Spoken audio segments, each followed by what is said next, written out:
नमस्कार किसान भाइयों, आप सभी का स्वागत है आपके अपने कार्यक्रम कृषि दर्शन में। किसान भाइयों, एक समय था जब हम उर्वरकों का बहुत प्रयोग कर रहे थे, लेकिन हमारी मजबूरी थी क्योंकि उस समय उत्पादन कम था। लेकिन आज हम उत्पादन के मामले में आत्मनिर्भर हो गए हैं, इसलिए हमें विचार करना जरूरी है कि कहीं उर्वरकों के लगातार प्रयोग से हमारी मिट्टी बंजर ना हो जाए। इसी से संबंधित है हमारा आज का विषय, भारतीय मृदा अनुसंधान संस्थान की कृषि गतिविधियाँ। और इस विषय पर चर्चा के लिए हमारे साथ जुड़ रहे हैं डॉक्टर एसपी दत्ता। आप निदेशक के रूप में भारतीय मृदा अनुसंधान संस्थान में कार्यरत हैं। मैं डॉक्टर शिवा प्रसाद दत्ता, भारतीय मृदा विज्ञान संस्थान के डायरेक्टर। आप लोग का सामने हमारा संस्थान में हम क्या क्या कार्य कर रहे हैं, क्या एक्टिविटीज़ है, इम्पोर्टेंट एक्टिविटीज़ है, उसका बारे में बताने जा रहा हूँ। जैसे हम सब जानते हैं, जो ग्रीन रिवॉल्यूशन से हम अपना देश जो फूड प्रोडक्शन में सेल्फ सफिशिएंट हुआ है, हमारा प्रोडक्शन जब हमारा इंडिपेंडेंस का पहले 50 मिलियन टन था कंट्री का फूड ग्रेन प्रोडक्शन, जो ग्रीन रिवॉल्यूशन का थ्रू काफ़ी वृद्धि हुआ और अभी 300 पार कर गया, 300 मेट्रिक टन पार कर गया।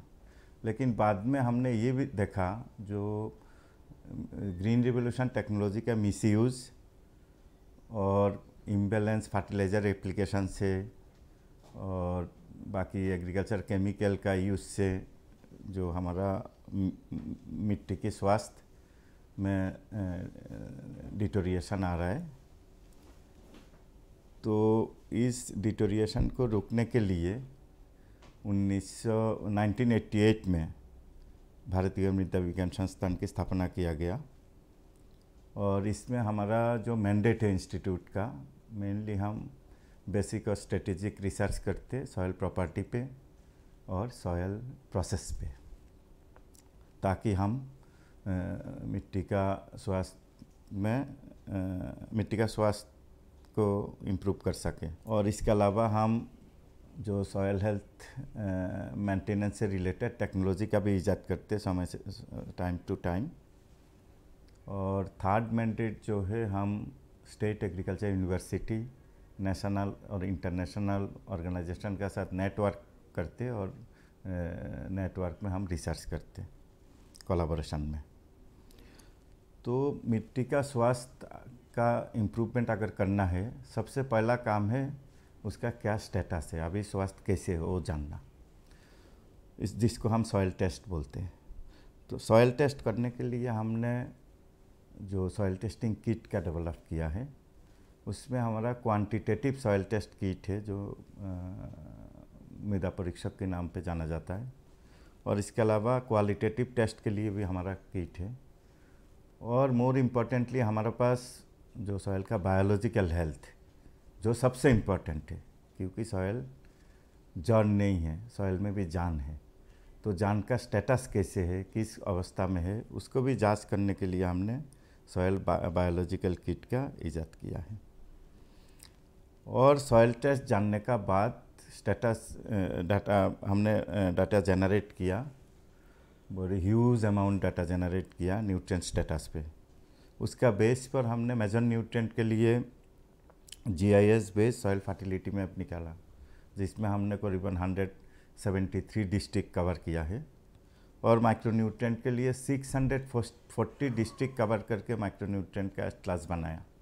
सो ये दोनों जो बहुत ही इम्पोर्टेंट है, इसका बेस पर हम एक तो फर्टिलाइज़र रिकमेंडेशन कर सकते हैं अपना किसान भाइयों के लिए, इसमें फर्टिलाइज़र का सेफ होते हैं, और इंडस्ट्री को भी हेल्प करेंगे जो कस्टमाइज फर्टिलाइज़र डेवलप कर सकते हैं पर्टिकुलर रीजन के लिए।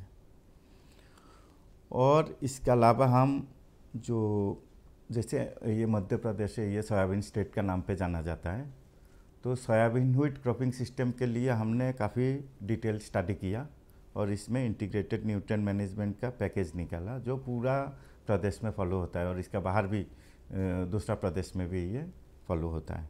और जिससे हम करीबन 20 से 25% यील्ड में इंक्रीज हुआ है हमारा पैकेज यूज़ करके।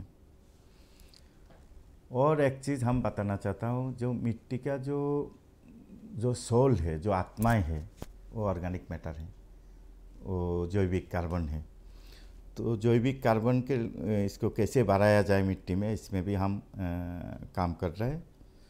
और उसमें ऐसा हम जानते हैं हमारा देश में जो ऑर्गेनिक मैन्यूर वगैरह की या जो काऊ डांग वगैरह की, इसका थोड़ा कमी है क्योंकि अदर पर्पस के लिए भी यूज़ होता है।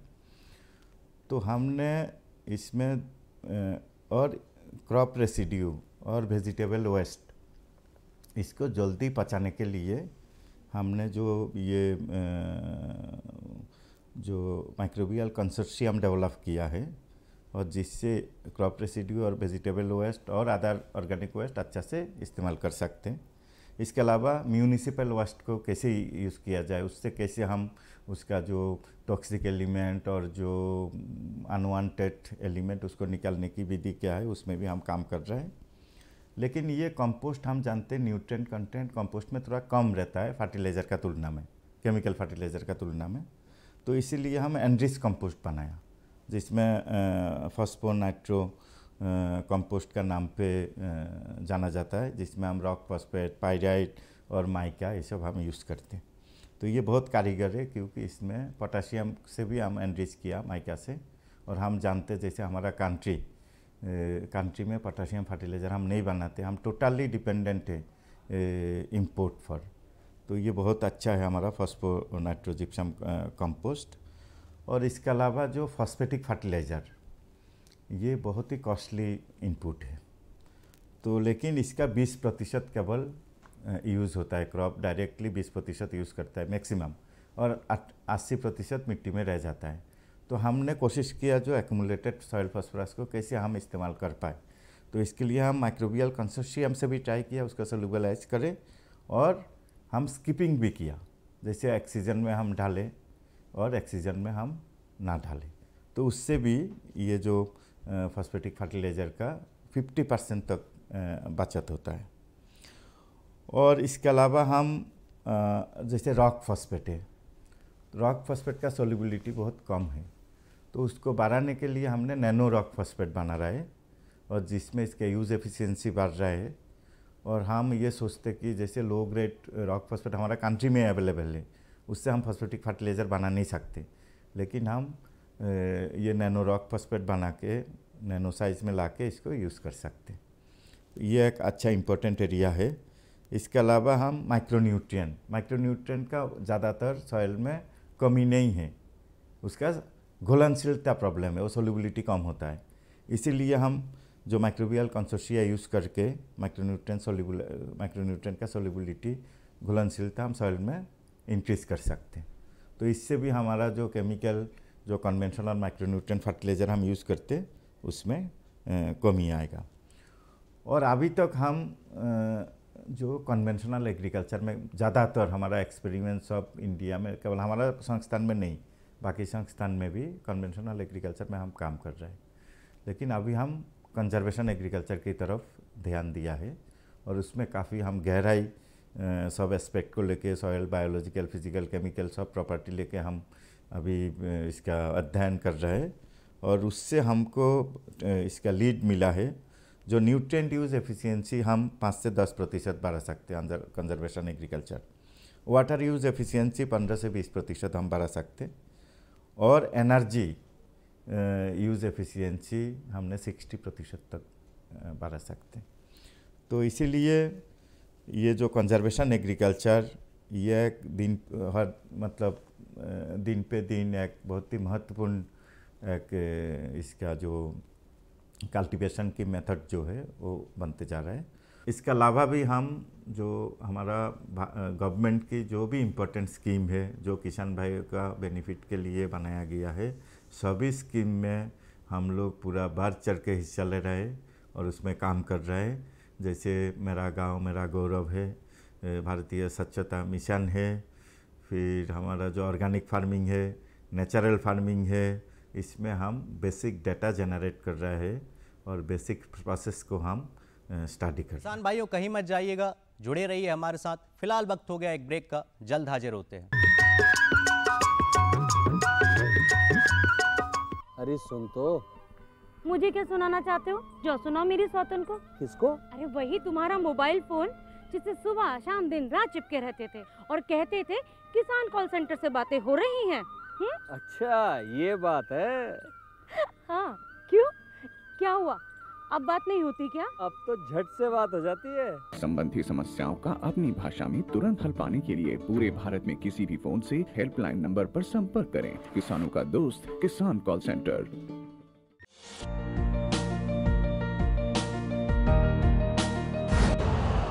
यूरिया का स्वदेशी उत्पादन 70 लाख टन बढ़ाने के लिए 6 उर्वरक संयंत्रों का उद्धार किया जा रहा है। FCIL के गोरखपुर, सिंदरी, तलचर और रामागुंडम संयंत्र, HFCL की बरौनी इकाई और PVFCL की नामरू फोर्थ। सोने पर सुहागा ये है कि देश में अब बनेगा सिर्फ नीम लेपित यूरिया, क्योंकि इससे होगा किसानों का फायदा ही फायदा। अनाज का उत्पादन 10% तक बढ़ेगा। बढ़ेगी 10 से 15% नाइट्रोजन क्षमता।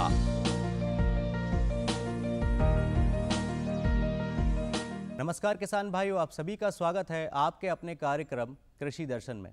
किसान भाइयों, यदि हमारे किसान भाई साल भर में केवल 2 फसल लेंगे, केवल खरीफ और रबी की, तो ऐसे में उनकी आय कैसे बढ़ेगी? इसीलिए ग्रीष्म ऋतु में भी फसल लेना आवश्यक है। लेकिन सवाल उठता है कि अधिक तापमान और तेज हवाओं में कैसे उत्पादन अच्छा किया जाए। इसी से संबंधित है हमारा आज का विषय सेडनेट में सब्जी उत्पादन। और इस विषय पर चर्चा के लिए हमारे साथ जुड़ रहे हैं डॉक्टर KVR राव। आप प्रमुख कृषि यंत्र वैज्ञानिक हैं केंद्रीय कृषि अभियांत्रिकी संस्थान भोपाल में। किसान भाइयों, आज आप शेडनेट हाउस के माध्यम से बिना बेमौसम में पालक की खेती कैसे करें या कोई दूसरी सब्जी की खेती कैसे करें, उसके बारे में जानकारी देंगे हम आपको। अब आप देख रहे हैं जहाँ पे पालक हमने लगाया था, अब मौसम चल रहा है कि गर्मी के मौसम। गर्मी के मौसम में अगर हम खुले खेत में खेती करना चाहते हैं, जो बाजी वाली सब्जियां होते हैं जैसे पालक हो, धनिया हो या मेथी हो, हम नहीं कर पाते। अगर हम इस टाइप का छाया देने वाला नेट पौधे के ऊपर लगा करके, करीब 1.5 मीटर हाइट पे नेट लगा करके इसके नीचे अगर हम खेती कर लें, तो हम इसी मौसम में, गर्मी के मौसम के अंदर भी अच्छी गुणवत्ता वाली पालक की खेती हम कर सकते हैं। अब इसके लिए क्या करना चाहिए? सबसे पहले कोई भी सब्जी की खेती हम करते हैं तो ऊंची मेड़ बना के खेती करें तो सब्जियों की जो गुणवत्ता सही रहता है और पानी भी कम लगती है और जड़ों की वृद्धि भी अच्छा हो जाता है। अब हम जब इस विधि से करीब 2 से 2.5 मीटर की चौड़ाई वाली बेड बना के, मेड़ बना के, 15 सेंटीमीटर ऊंची मेड़ बना के, इसके ऊपर अगर हम ड्रिप सिस्टम लगा देते हैं या माइक्रो स्प्रिंकलर इरिगेशन सिस्टम लगा देते हैं तो उसमें पानी की बचत होगी। और जैसे माइक्रो स्प्रिंकलर यहाँ पे लगी हुई है, उसके माध्यम से अगर हम सिंचाई करते हैं तो पौधे का जो तापमान बढ़ता है गर्मी के मौसम में, दिन के समय पे पत्तों के जो तापमान बढ़ता है वो भी कम हो जाएगा जब हम स्प्रिंकलर चला के या छोटा माइक्रो स्प्रिंकलर चला के पानी ऊपर की ओर से देते हैं। तो तापमान की कंट्रोल के साथ साथ में आसमान का नमी भी बना रहता है। जैसे माइक्रो स्प्रिंकलर के माध्यम से अगर हम पानी देते हैं तो पौधे के ऊपर की आसमान में जो नमी होना चाहिए करीब 50 से 60%, वो नमी भी पौधे को मिल जाता है। इसके चलते अब पौधे की वृद्धि ज़्यादा हो जाता है। जैसे ज़मीन की नमी है और आसमान की नमी दोनों मिलकर के पौधे की वृद्धि करने में मदद करती है। और इस माध्यम से हम इसके अंदर शेडनेट के अंदर हम पालक की खेती कर रहे हैं। जैसे टमाटर की भी खेती हम इसी संस्थान के अंदर हम इस मौसम में कर रहे हैं। तो ये सब हम बेमौसम में जब करते हैं तो मार्केट की रेट इसका अच्छा मिल जाता है। अब हम सब जानते हैं अप्रैल मई महीने में पालक की रेट करीब 80 से 100 रुपये किलो बिकती है।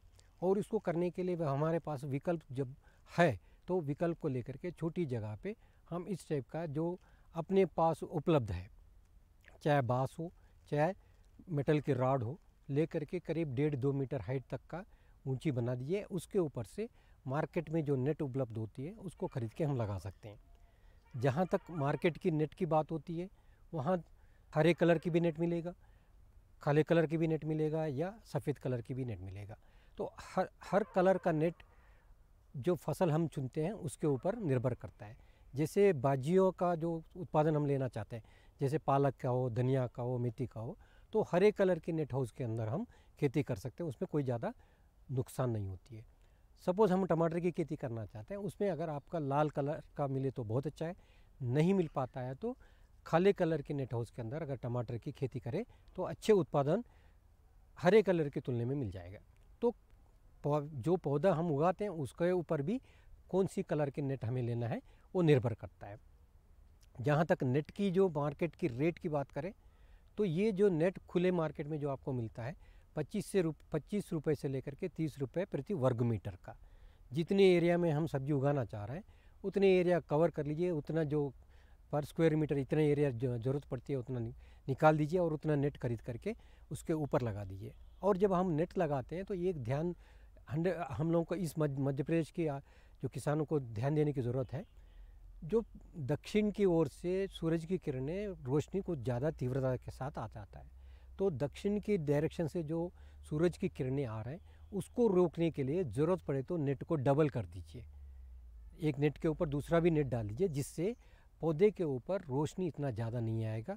पौधे को रोशनी की ज़रूरत भी है और कम रोशनी की ज़रूरत है, तो इसीलिए हम रोशनी का तीव्रता को कम करना है तो डबल नेट भी करके हम इसके अंदर खेती कर सकते हैं। और इस टाइप का जिस स्ट्रक्चर में जब मैं आप खड़े होकर मैं आपको बता रहा हूँ, इसको लगाने के खर्चा मुश्किल से 60 रुपये से लेकर 80 रुपये प्रति वर्ग मीटर का आता है। और जो पालक है, इस टाइप की जो सब्जियां जो है हम कम जगह पे करते हैं तो इसके लिए हम ज़्यादा लागत भी नहीं लगती है, तो हम आराम से इसका काम हम ले सकते हैं, जो बेमौसम में ले करके मार्केट में अच्छी गुणवत्ता वाली उत्पादक ले जाके हम अच्छे मुनाफा पा सकते हैं। और जहाँ तक सरकार की जो मदद की बात करते हैं तो यहाँ पे राज्य सरकार उद्यानिकी विभाग से शेड नेट को खरीदने के लिए भी आपको अनुदान देती है। अनुदान के लिए आप राज्य सरकार या जिस जिला में आप रहते हो उस जिला की उद्यानिकी विभाग में जाकर के उद्यानिकी विभाग के ऑफिशियल से आप बात कर सकते हो, अनुदान राशि कितना मिलता है और कितने मात्रा तक मिलता है, कितने अपर सीमा क्या है, उसके बारे में भी आप वहाँ से जानकारी ले सकते हैं। और जब हम इसको लगाने की तरीका है, जब हम इस पालक की खेती की बात करते हैं, ऊंची मेड़ बना दिया, ऊंची मेड़ बनाने के बाद बीज को बुवाई कर दीजिए। जो छोटे प्लांट जो अगर कम जगह पे कर रहे हैं तो इंसान से या लेबर से भी हम करा सकते हैं। अगर ज़्यादा एरिया में करना चाहते हैं तो ये प्लांटर्स आते हैं, सीड ड्रिल्स आते हैं, उसके माध्यम से इसका बुवाई कर दीजिए। कंटिन्यूस ड्रिलिंग होती है।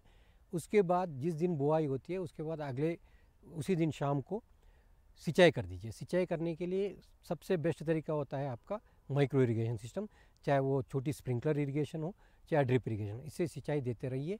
अगर गर्मी के मौसम में हर दिन कम से कम 25 से 30 मिनट तक सिंचाई करते रहिए तो हमारी पौधे की वृद्धि प्रॉपर होगी, अच्छी गुणवत्ता वाली पत्ते निकलेंगे जिस पे कीड़े भी कम लगेगा और साथ साथ में इसका मार्केट की रेट भी आपको अच्छा मिल जाता है। तो इस प्रकार से अगर हम बेमौसम में जैसे गर्मी के मौसम में भाजियों सब्जी उगाना या अगर पानी गिर रहा है तो पॉलीहाउस के अंदर टमाटर की खेती करना या कैप्सिकम की खेती करना, तो इस टाइप का हम बेमौसम में खेती करने के लिए इस टाइप की प्रोटेक्टेड स्ट्रक्चर जो संरक्षित खेती की जिसकी बात करते हैं ढांचा लगा के हम हर मौसम में उस मौसम की वजह से जो पौधे को जो नुकसान होता है उसको सॉल्व करते हैं, एड्रेस करके भाई हम इस चीज़ से बचाना है पौधे को तो क्या करना है। अगर हम सोच के खेती करें तो हमारी खेती लाभ के धंधा बन सकती है। किसान भाइयों, आज मैं आपको प्लास्टिक मल्चिंग के माध्यम से सब्जी की खेती या कोई फसल की खेती करना चाहते हैं तो कैसे किया जा सकता है और उसका लाभ क्या है, लागत क्या है, मुनाफा क्या होगी, उसके बारे में जानकारी दूंगा।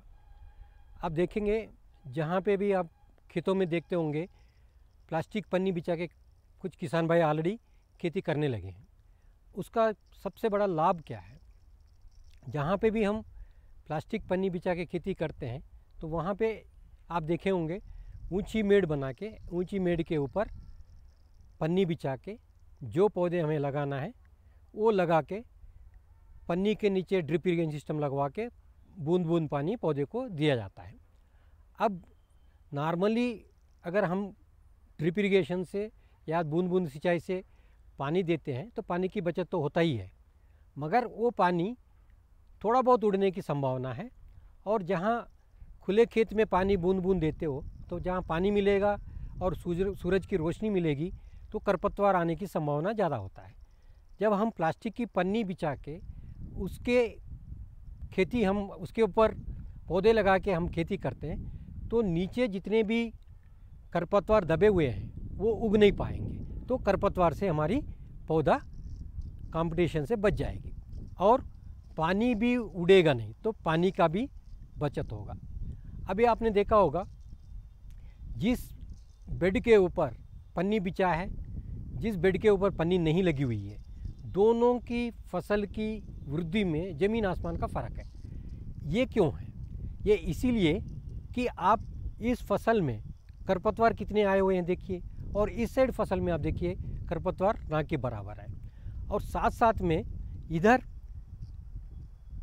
पौधे को पानी जब हम दे रहे हैं, खरपतवार भी ले रहे हैं, पौधे भी ले रहे हैं। इधर जो पानी या न्यूट्रिएंट्स हम देते हैं, पोषक तत्व जो देते हैं, वो पौधा ही ले रहे हैं। और एक साथ साथ में इधर जहाँ पन्नी बिछा है उस बेड के ऊपर पौधे का अगर आप देख लेंगे वो स्वास्थ्य भी है, अच्छे हैं पौधे इसकी तुलना में, जो हमारी दूसरी हाथ के साइड जो फसल है उसके तुलना में। कारण क्या है? इस पन्नी के ऊपर जब सूरज की रोशनी गिरता है तो रोशनी जो है वापस फेंका जाता है। इसके चलते इस पौधे के आसपास में कीड़े मकोड़े कम आएंगे।